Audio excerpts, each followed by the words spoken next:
సకల సూచనలను స్మరిస్తూ సామూహిక ప్రార్థనా ఘట్టాన్ని పూర్తి చేసుకున్నాం. నేటి సామూహిక ప్రార్థన సభలో తదుపరి కార్యక్రమం వచన వైభవం. ఈనాటి వచన వైభవ కార్యక్రమంలో మన ఆత్మీయ బంధువులు శ్రీ ఉలగడ్డి శేఖర్ గారు శరణుల వచనామృతాన్ని మనందరికీ అందించవలసిందిగా వారితో ప్రార్థిస్తూ వారిని సాధారణంగా వేదికపైకి ఆహ్వానిస్తున్నాం. ಬಸವನಾಮೂರ್ತಿಯೇ ಧ್ಯಾನಕ್ಕೆ ಮೂಲ, ಬಸವನ ಕೀರ್ತಿಯೇ ಜ್ಞಾನಕ್ಕೆ ಮೂಲ, ಬಸವ ಎಂಬುದೇ ಭಕ್ತಿ ಕಾಣ ಕಪಿಲ ಸಿದ್ಧ ಮಲ್ಲಿಕಾರ್ಜುನ. ఆధ్యాత్మిక క్రాంతి వీర సచ్చిదానంద నిత్య పరిపూర్ణైన ఆ బసవಣ್ಣను నా హృదయాంతరంగంలో స్మరిస్తూ ఈనాడు అనుభవ మంటపానికి వచ్చి ప్రార్థన గావించిన అందరికీ శరణార్థి. ఈనాటి ప్రవచన కార్యక్రమంలో నేను అప్ప బసవಣ್ణ గారి వచనాన్ని నేను ఎంచుకోవడం జరిగింది. అది ఏముందో చూద్దాం. ఒಲೆ ಹತ್ತಿ ಉರಿದಡೆ ನಿಲಬಹುದಲ್ಲದೆ ದರ ಹತ್ತಿ ಉರಿದಡೆ ನಿಲ್ಲಲು ಬಾರದು, ಏರು ನೀರುಂಬಡೆ ಬೇರೆ ಕೈಯ ಮೇವಡೆ ನಾರಿ ತನ್ನ ಮನೆಯಲ್ಲಿ ಕಲವಡೆ, ತಾಯಿಯ ಮೊಲೆ ಹಾಲು ನಂಜಾಗಿ ಕೊಲುವಡೆ ఇన్నారికి దూరువే కుడల సంగమ దేవ అని చెప్పేసి బసవಣ್ణ గారి వచనం ఉంది. దీనిని నేను రెండు పార్శ్వాలుగా రెండు సార్లు ఈ వచనాన్ని నేను డిస్కస్ చేయదలుచుకున్నాను. మీకు రెండు సార్లు చెప్తాను. నేను రెండు సార్లు రెండు విధాల అర్థాలు ఉంటాయి దీనికి. నేను అది ఏ విధంగా అనేది మీకు నేను చెప్తాను. చూడండి, దీన్ని రెండు విధాలు అర్థం చేసుకుంటాను. ఒలే హత్తి ఉరిదడి అనేది ముందుగా చూద్దాము. ఒలే హత్తి ఉరిదడి అంటే పొయ్యి మండుతున్నప్పుడు దాని దగ్గర ఎవరైనా నిలబడవచ్చు. ఇప్పుడు మీ ఆడవాళ్ళకి అందరికీ తెలుసు, అమ్మ వాళ్ళకి అందరికీ తెలుసు. పొయ్యి దగ్గర వంట చేస్తారు కాబట్టి మీరు పొయ్యి దగ్గర ఉంటారు, వంట చేస్తారు. కానీ ఆ పొయ్యి మిమ్మల్ని నేను కాచదు. అది అందరికీ మీకు వంట చేస్తుంటారు. ఇది అట్లాగే అది ఏమి చేయదామంటే ప్రమాదకారి కాదు ఆడవాళ్ళకు. ఇది అందరికీ అర్థమయ్యే వచ్చింది, లాగే ఉంది. కానీ ఇందులో వేరే అర్థం దాగి ఉన్నది. పొయ్యి మండితే దాని దగ్గర నిలబడవచ్చు, కానీ భూమి మండితే నిలబడలేము అని చెప్పేసి. ఈ చెరువు కానీ ఏరు కానీ నీరు తాగుతుందా, కంచె చేను వేస్తున్నదా, నారి తన ఇంట్లో దొంగతనం చేస్తున్నదా, తల్లి పాలు బిడ్డకి ఎక్కడైనా విషయం అవుతాయనేది ఇత్యాది సందేహాలు మనకి ఈ వచనంలో కనిపిస్తాయి. ఇవన్నీ మామూలుగా కనిపించినప్పుడు నేను కూడా అర్థం వేరే ఉంటుంది. ఇక్కడ సందేహాలు చాలా ఉన్నాయి. ఇక్కడ మంట అంటే మనము ఒలే హత్తి ఉడిదే నిలబహుదలు అంటే ఇక్కడ మనము మంట అనేది కోపంతో తీసుకోవాలి. మంట అనేది కోపంతో వాడాలి, అర్థంలో వాడాలి. ఈ మనిషికి కొంచెం కోపం ఉంటే పర్వాలేదు. అది ఎప్పుడైనా పిల్లలు ఏదైనా తప్పు చేస్తే బెదిరించడం, కోపడం అది పర్వాలేదు. కానీ కొన్ని కోపంలో కూడా అనర్థాలు జరుగుతాయి కాబట్టి కోపం ఉండరాదు అని చెప్పేసి అర్థంలో వాడినారు. ఈ వచనంలో ఏం చేస్తున్నారంటే ఈ కోపం అనేది మనకు కాలాన్ని కూడా సూచిస్తున్నారు. నేను అది తర్వాత చెప్తాను. నేను ఇది ఈ కోపం అనేది కొంచెం కోపం అంటే మనకు చలికాలం ఉంటుంది. చలికాలం లోపల మనము వేడి కావాలని కోరుకుంటాం. వేడి కావాలనుకుంటే మనం చలికాలం లోపల ఎండలో పోయి మనం నిలబడతాం. కాబట్టి ఆ ఎండ మనకు ఏం చేయదు. ఒలే హత్తి ఉడితే చలికాలానికి ఒక కాలానికి అయినా అన్వయించింది ఏమని చెప్పి నా భావన. తర్వాత మనం అలాగే ధర హత్తి ఉడితే నిలవబారదు అంటే భూమి మండుతుంటే మనం నిలబడలేము. ఎక్కడైనా మంట ఉంటే మంట అంటే ధర హత్తి ఉడితే అంటే ఎక్కువ కోపం ఉంటే, ధర అంటే భూమి అంతా మండుతుంటే మనం నిలబడలేము. ఎక్కువ కోపం ఉంటే అది మనల్ని నాశనం చేస్తుంది అని చెప్పేసి చెప్పారు.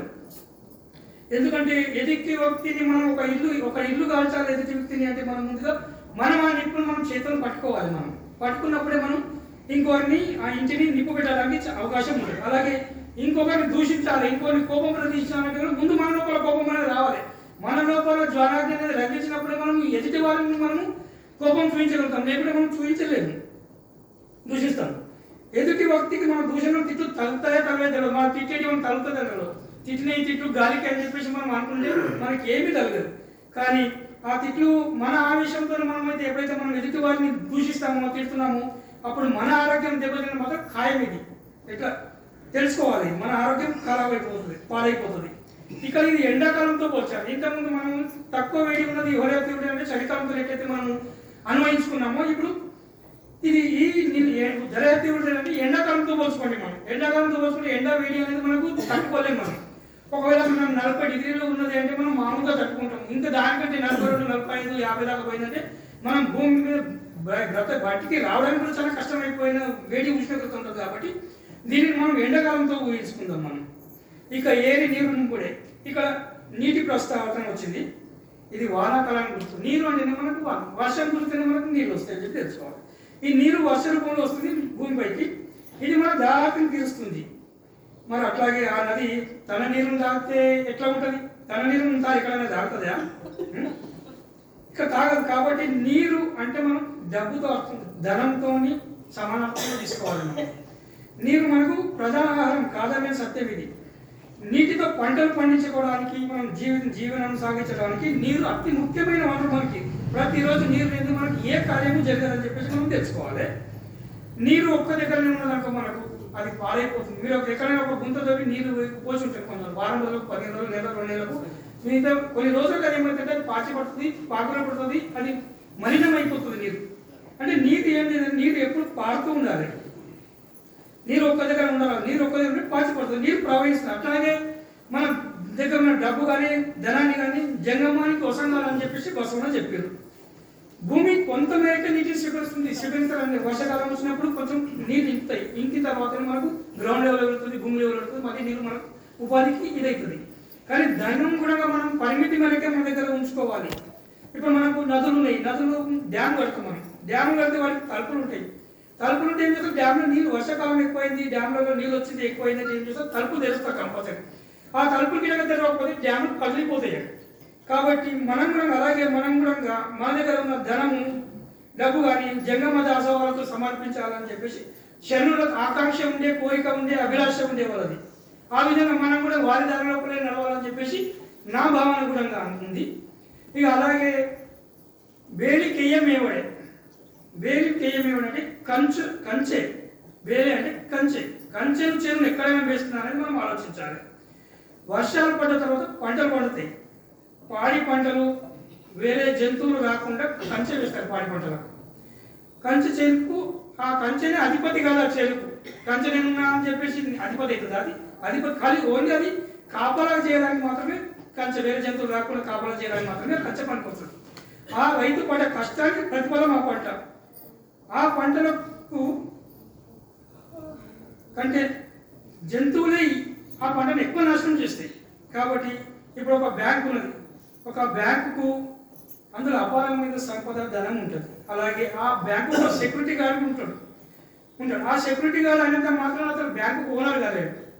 అట్లాగే ఆ డబ్బు అతనిది కాదు, నాది అనుకుంటే తప్పు. అందుకే ఇక్కడ చైన్ కూడా ఏం చేస్తున్నది? కంచె చైన్ వేస్తే అంటే కంచె ఏం వేస్తుంది నాది అనుకుంటే కూడా తప్పు. కాబట్టి కంచె చైన్ వేస్తే సహజంగా ఉండరాదని చెప్పేసి శరణుల భావన. ఇక తర్వాత నాది తన్నమని అని కలవడే. అంటే పంట చేతికి వచ్చిన తర్వాత డబ్బు వస్తుంది. అమ్ముతే ఆ డబ్బుతో ఎవరికి వారు పెద్దరికం చేయరాదని చెప్పేసి ఇక్కడ చెప్తున్నాడు. భర్త సంపాదించిన డబ్బుల్లో ఇంట్లో అందరూ ఎవరికి వారు ఖర్చు పెడితే ఏమైతుందో సంసారం నిలబడదు. ఇక భార్య దొంగ కాదు, నారి తన్నమని అంటే ఇక్కడ భార్య దొంగ అని చెప్పారు. దొంగ కాదు ఇక్కడ. అది అవసరం నిమిత్తం వాళ్ళ పాలు కానీ, పెరుగు కానీ, కూరగాయలు కానీ అవసరం నిమిత్తం వాడుకుంటుంది, తప్పు లేదు. కానీ జల్సాలకు అలవాటు పడితే దొంగతనాలు అవుతాయి అని చెప్పేసి చెప్తున్నారు. ఇంటి దొంగ ఈశ్వరుడైనా పట్టువేయడం చిన్నగా ఉండరాదని చెప్పేసి, ప్రవర్తించరాదని చెప్పేసి ఇక్కడ చెప్తున్నాడు. తాయి హాలు నంజాకి కొలవడే. తల్లి పాలు ఎక్కడైనా బిడ్డకు విషం వెళ్తాయా? నంజాకి అంటే విషం. తల్లి పాలు మనకు బిడ్డకు శేషం తెలుసు. మనం చిన్నకున్నప్పుడు పాఠాలలో, చర్చకులు అన్నింటిలో చదువుతున్నాం. ఈ తల్లి పాలు బిడ్డకు అమృతతుల్యమైనవి. పిల్లవాడు అన్నం తింటుంటే ఒకవేళ ఆ పిల్లవాడికి పక్క పాము వచ్చి నిలబడ్డే విధంగా ఆ పామును ఎదిరించి పాముని చంపే శక్తి ఒక తల్లి దగ్గర ఉంటుంది. అదే పిల్లవాడు ఒక తల్లి కొడుకు ఒక త్రోవలో పోతే సింహం వస్తుంది. సింహం వచ్చి వాళ్ళపైన దాడి చేస్తుంటే కూడా ఆ సింహంతో పోరాడేంత శక్తి ఆ తల్లికి ఉంటుంది, తన బిడ్డ కాపాడకూడదు. కానీ ఇక్కడ తల్లి పాలు నంజాగి అని చెప్పేసి అన్నాడు. కాబట్టి బసవన్న ఇలా జరగదు. తాయి పాలు విషయం ఎప్పుడు కావు, అమృతమే. కానీ ఎందుకు అన్నాడనే తర్వాత మనకు తెలుస్తుంది. ఇక్కడ నంజాగి అంటే నంజు అంటే ఇక్కడ విషయం. ఒకవేళ మనం పంటలు పండిన తర్వాత మనం అమ్మినాము, డబ్బు వచ్చిన తర్వాత ఏమవుతుంది అంటే సత్ప్రవర్తనకు, సత్కార్యాలకు మనం ఉపయోగించాలి. దుర్వ్యసనాలు, పానీయాలు తీసుకోవద్దు, అడ్డమైన పానీయాలు, చెడు వ్యసనాలకు పోవద్దు అని చెప్పేసి ఇక్కడ డబ్బు వచ్చింది ఎవరికి వాళ్ళకి ఖర్చు పెట్టాలంటే దురాని వాళ్ళకు జోలికి పోకుండా ఉండాలని చెప్పేసి శరణులు తెలివించారు. మళ్ళీ ఇవి ఏమైందంటే ఈ 3 కాలాలకు, ఒక చలికాలము, మనకు ఎండాకాలము, వర్షాకాలము, తర్వాత ఆ వర్షాలకు కొన్ని పంటలు పండిన తర్వాత పైరు వస్తుంది. పైరు వచ్చిన తర్వాత డబ్బు వస్తుంది. డబ్బు వచ్చిన తర్వాత మనం ఏం చేయాలి, ఎలా యూజ్ చేయాలని చెప్పేసి శరణులు చెప్పారు. ఇది కాలాలకు సూచించబడుతున్నది. ఇప్పుడు అలాగే అదే వచనము ఇంకొక రీతిలో మనం చూసుకుందాము. ఇది అరిషడ్ వర్గాలతో పోషణ. అరిషడ్ వర్గాలకి మీకు అందరికీ తెలుసు, కామ, క్రోధ, లోభ, మోహ, మద మస్తరాలు అని చెప్పేసి 6 విధాలైన మస్తరాలు మనకు ఉంటాయి, అరిషడ్ వర్గాలు ఉంటాయి. ఇవి ఏ విధంగా అన్వయించిందో మనం తెలుసుకోవాలని చెప్పేసి. ఇప్పుడు మళ్ళీ ఒలే హత్తి ఉన్నది నేను బహుదన్నది అంటే ఈ ఒలే అంటే ఫస్ట్ మొదటిగా కామంతో మనం పోల్చుకోవాలి. కామం అంటే ఏమంటే కోరిక, అభిలాష. కోరికలు అందరికీ ఉంటాయి, ఆ కోరికలకు హద్దులు ఉండాలి. మనకు ఎక్కువ హద్దులు ఉంటే మంచిది కాదు అని చెప్పేసి మన శరీరం చెప్పారు. చిన్న జీవితం, పెద్ద కోరికలు ఉండరాదు. ఎంత దుప్పటి ఉంటే అంతే కాలు చాచుకోవాలి, లేదంటే అనర్థాలు జరుగుతాయి. మనకు కొంచెం మనం అందులోనే మన సంసార పద్ధతులన్నీ నెట్టుకు రావాలి. కొందరు డాంబికానికి పోయి సంసారం అంతా గులో చేసుకుంటారు, అట్లా కావద్దు అనేది ఇందులో అర్థం ఉన్నది.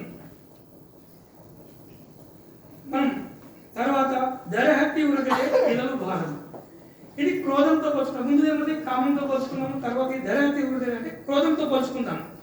క్రోధం మనిషికి మంచిదే, నేను కాదు అంటలేదు, కానీ అతి కోపం ఉండరాదు. క్రోధంతో ఎంతమంది జీవితాలు నాశనం చేసుకుంటారు. క్షణికావేశంలో కూడా వాళ్ళ జీవితాలను నిర్ణయం చేసుకున్న వాళ్ళు మనం చాలా సందర్భాల్లో చూస్తున్నాము. ఈ కోపం వల్ల అనర్థాలు ఎక్కువ జరుగుతాయి, కోపం వల్ల హంతకులు కూడా వెళ్తారు.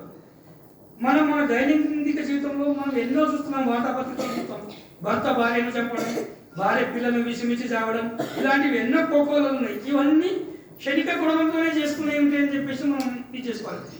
ఒకవేళ మనం కోపం వచ్చిందంటే మనం 2 నిమిషాలు ప్రశాంత చిత్తంతో మనం ఆలోచించినామంటే మన కోపం అనేది తగ్గిపోతుంది. ఆ 2 నిమిషాల కోపం మనకి ఎన్నో అనర్థాలు, అపార్థాలను చేసి పెడుతుంది. కాబట్టి ఈ కోపం కూడా ఉండరాదు. దరహత్తి నిలలు బారదు అంటే అక్కడ ఉండరాదు. మనం వెళ్తున్న ఎదుటి వ్యక్తి మనం ఎవరైనా కోపం ఉంటే అక్కడికి మనం వెళ్ళిపోవాలి. మాటకు మాట మనం పెంచుకుంటూ పోతే అక్కడ ఇంకా ఎక్కువ పోటాటం అయితే ఇంకా ఏదో ఇంకా చెడు చేయడానికి చాలా ఆస్కారం ఉంటుంది. ఇప్పుడు పిల్లలు కూడా చూడు, ఎగ్జామ్లో కూడా పాస్ కాలేదని ఆత్మహత్య చేసుకునే స్థాయికి వచ్చారు. ఇంకా జాబ్ రాలేదని చెప్పేసి కూడా లేట్ అయిందని చెప్పేసి కూడా తండ్రి మందలిస్తే జాబ్ రాలేదని చెప్పి ఆత్మహత్య చేస్తారు. తండ్రి మందలిచ్చిందని చెప్పేసి ఆత్మహత్య చేస్తారు. తల్లి తిట్టిందని చెప్పేసి 10th క్లాస్ బేస్ అయితే కూడా 10th క్లాస్ బేస్ అయితే మార్చి నుంచి సెప్టెంబర్ ఉంటుంది. ఇన్స్టాల్మెంట్లు మస్తు ఉంటాయి, దాని నుంచి పోయేదేం లేదు, వచ్చేదేం లేదు, ఒరిగేదేం లేదు. మనిషి బ్రతకడానికి చాలా దారులు ఉన్నాయి. ఇది ఒకటే దారి అని చెప్పేసి అనుకోకుండా మనం చాలా దారులు వెతుక్కోవాలి మనం అని చెప్పేసి మనం అర్థం చేసుకోవాలి. తర్వాత ఏరి నీరుంబుడే అంటే మనం ఇది కామ, క్రోధ అయింది, ఇది ఏం చేస్తే లోబితో పోల్చుకోవాలి. మనం ఈ లోబితో పోల్చుకుంటే లోబి అంటే పిసినారి, అతడు ఎవరికి ఇతరులకు సహాయం చేయడు, లోబి దగ్గర ధనం ఉన్నది ఎవరికి పనికిరాదు, తాను తినడు, ఇతరులకు తిననివ్వడు, ఇవ్వడు కూడా. నీరు ఒక్క దగ్గర ఉంటే ఎట్లా పాచిపడుతుంది, ఇంతకుముందు చెప్పినట్టు అది ఎవరికి ఉపయోగం కాదు. లోబి దగ్గర ధనం ఉన్నా కూడా ఎవరికి ఉపయోగం కాదు. నీరు వ్యవసాయానికి రావాలి, ఎప్పుడైతే డబ్బు మనుగడలోకి రావాలి.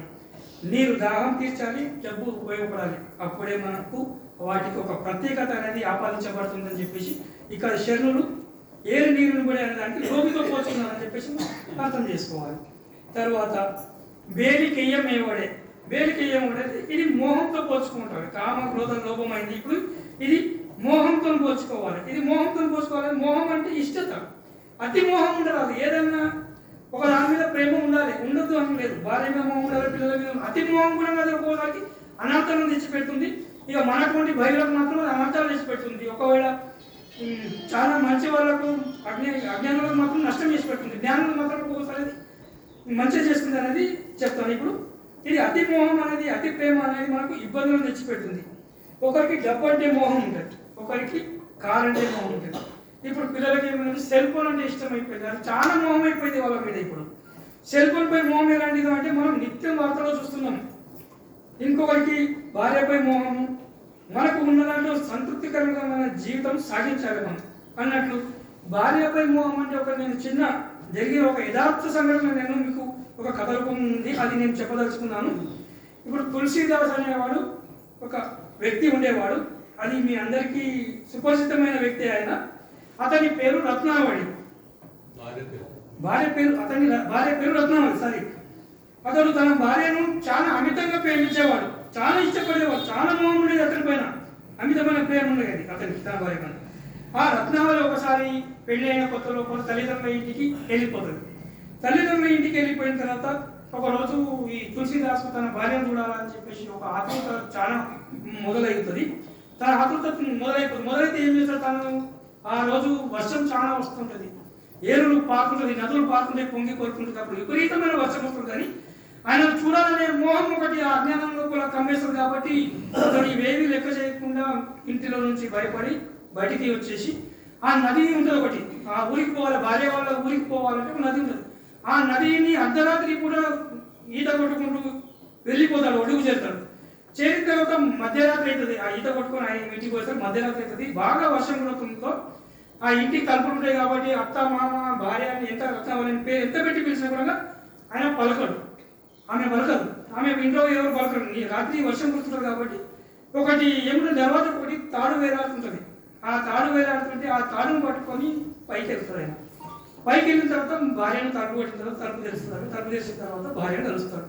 ఆమె ఆశ్చర్యపోతుంది, ఇంత వర్షం లోపల ఎందుకు వచ్చినావు అని చెప్పేసి. లేదు నిన్ను చూడాలని చెప్పేసి నాకు మోహం కలిగింది, నేను వచ్చినా అని చెప్పేసి. ఎట్లా వచ్చినావు అంటే నేను ఇట్లా వర్షం వస్తుంది కానీ వచ్చి నది దాటుకుంటూ వచ్చినా. మరి ఇంట్లోకి ఎట్లా వచ్చినాము అని చెప్పేసి ఇంట్లోకి వచ్చే వస్తే అలా తాడు ఉండేది, తాడును పట్టుకొని వచ్చినా అని చెప్పి. ఎక్కడి నుంచి చూద్దాం పదా అని చేస్తే ఆ తలుపు పైన ఏముందంటే పెద్ద నాగు పాము ఉంటుంది. ఆ రాత్రి పాముకు ఆమె చాలా ఆశ్చర్య చెప్తుంది. ఇంతటి రాత్రి కూడా ఆమె మోహంలో కూడా అతనికి పాము అని కూడా కనిపించలేదు. అంటే ఎంత కళ్ళు ఆయనకు అజ్ఞానంతో కప్పబడి ఉన్నాయో మనకు ఇక్కడ విషయం కాదు, పెద్ద విషసర్పం ఉంటుంది. దాన్ని పట్టుకుని ఆయన ఇంటి పైకి బిల్డింగ్ పైకి ఎక్కి తన భార్యను కలుస్తాడు. అప్పుడు భార్య ఏమంటుంది అంటే ఆమె భార్య చిన్నగా మందలిస్తుంది. ఆయన ఇంతటి ప్రేమ ఎప్పుడైతే నా మీద చూపిస్తున్నావో ఆ అతి ప్రేమ నాపై ఎంత చూపిస్తున్నావో అంతే ప్రేమను భగవంతుని మీద చూపిస్తే నీ జన్మ సార్థకం అయ్యేదని చెప్పేసి చిన్నగా ఏదో మాట వరుసగా మందలిస్తున్నాడు.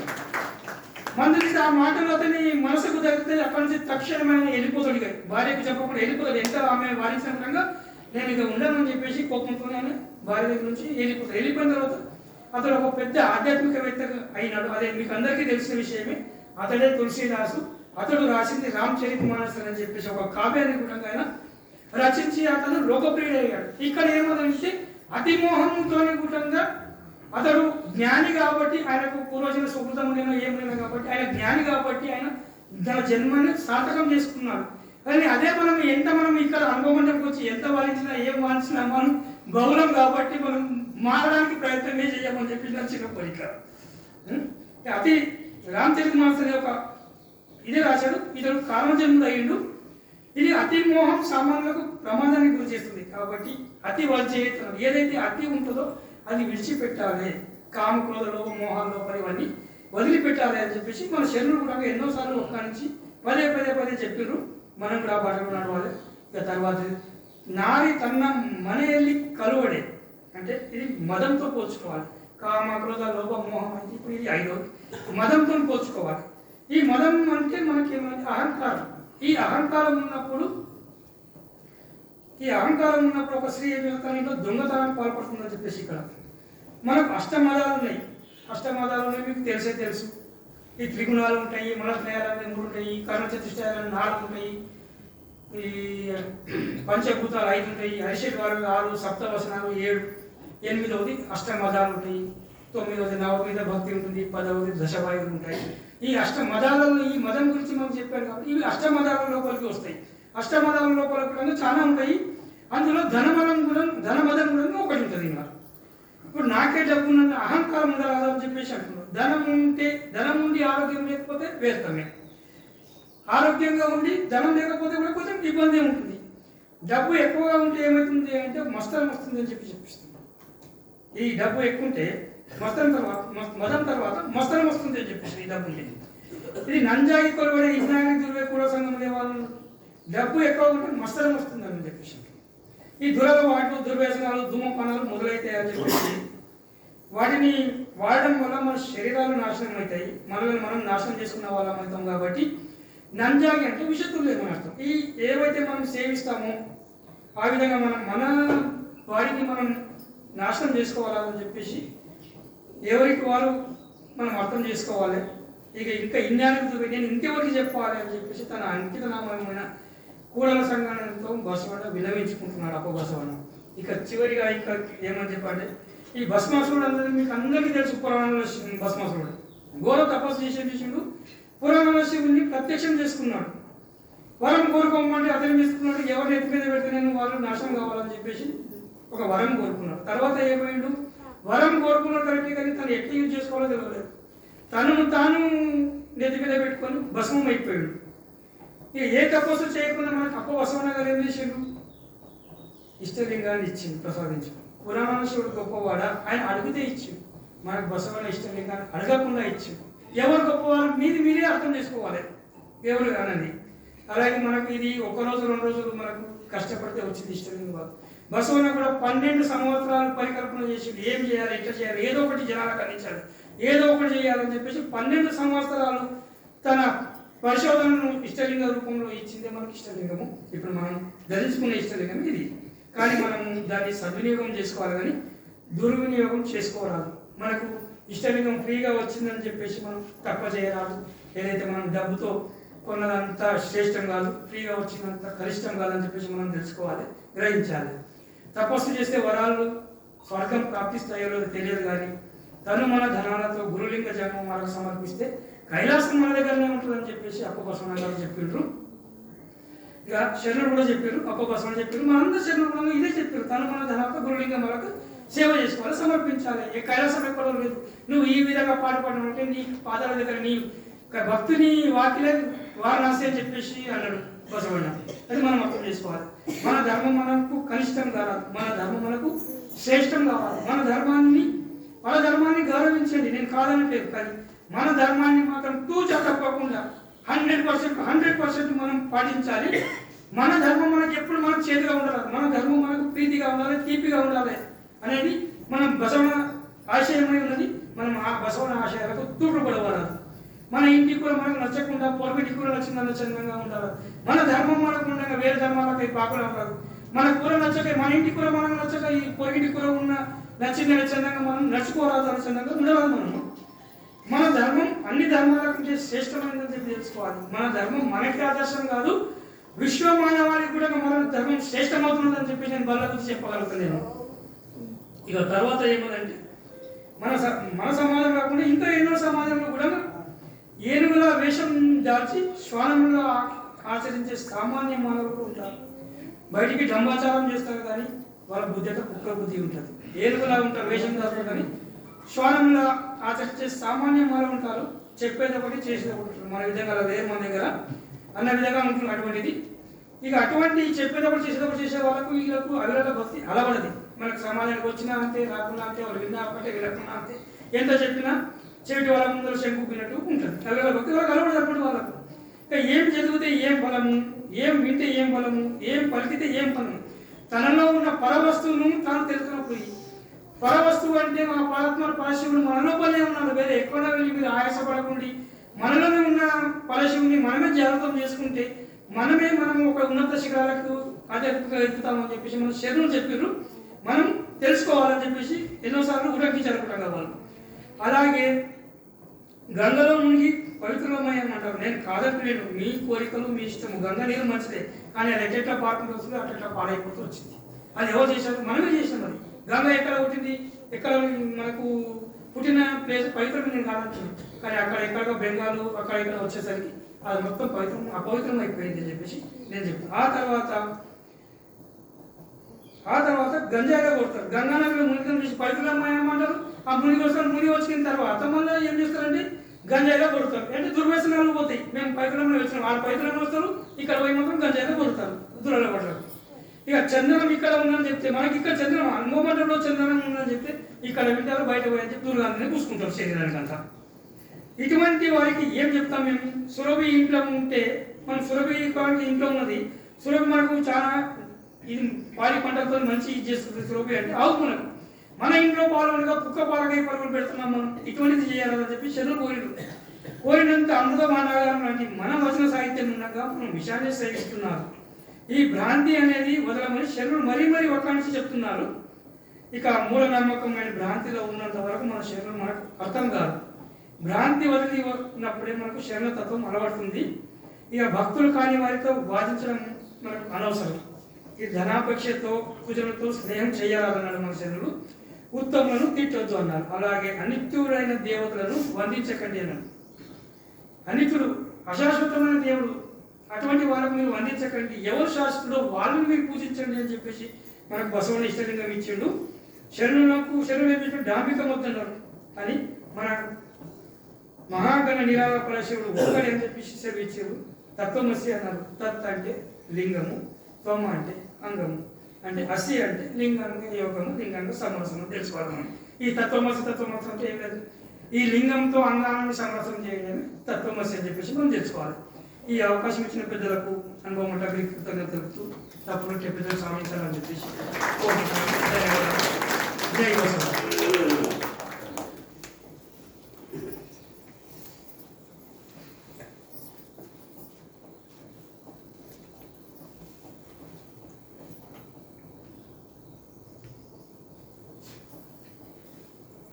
ఓం శ్రీ గురుబసవలింగాయ నమః.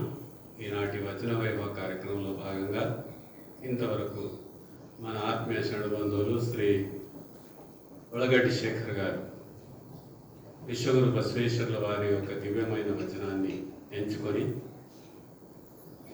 ఆ వచనం యొక్క దృష్టాంతము, ద్రష్టాంతం.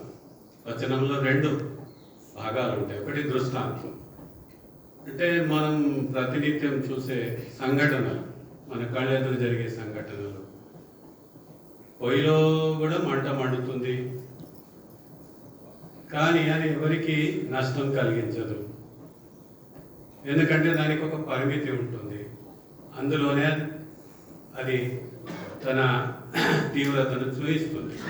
పక్కన నిలబడితే మనకు దాని నుండి ఎలాంటి నష్టం కలగదు. అయితే అట్లా పొయ్యి మండినప్పుడు దాని చుట్టుపక్కల మనం తిరగచ్చు. దానివల్ల మనకు ఎలాంటి నష్టం కలగదు. కానీ మొత్తం భూమే దగదగా మండుతుంటే అది ఎక్కడ నిల్చోవాలి, ఎక్కడ మనం రక్షణ పొందాలి అని మొరపెట్టుకున్నాడు బసవేశ్వరుడు. అంటే దాని వెనుక అంటే ఇటువంటి దృష్టాంతాలు, 3 దృష్టాంతాలు తెలుపుతూ దాని వెనుక దాగి ఉన్న తాత్విక అంశం ఏదైతే ఉందో అది చాలా చక్కగా అరిషడ్ వర్గాలను మనం ఏ విధంగా తొలగించుకోవాలి, ఏ విధంగా వాటి నుండి మనం దూరంగా ఉండాలి, కామ, క్రోధ, లోభ, మోహ, మద, మత్సర అవి వాటిని ఆ దృష్టాంతాలతో పోలుస్తూ ఈనాటి వచన వైభవ కార్యక్రమంలో మన శేఖర్ ఉలగడ్డి గారు చాలా చక్కగా తమ ఉపన్యాసంలో శరణుల సందేశాన్ని అందరికీ అర్థమయ్యే విధంగా చెప్పినందుకు వారికి మనందరి తరఫున చప్పట్ల ద్వారా ధన్యవాదాలు, కృతజ్ఞతలు, అభినందనలు. ఇక మీ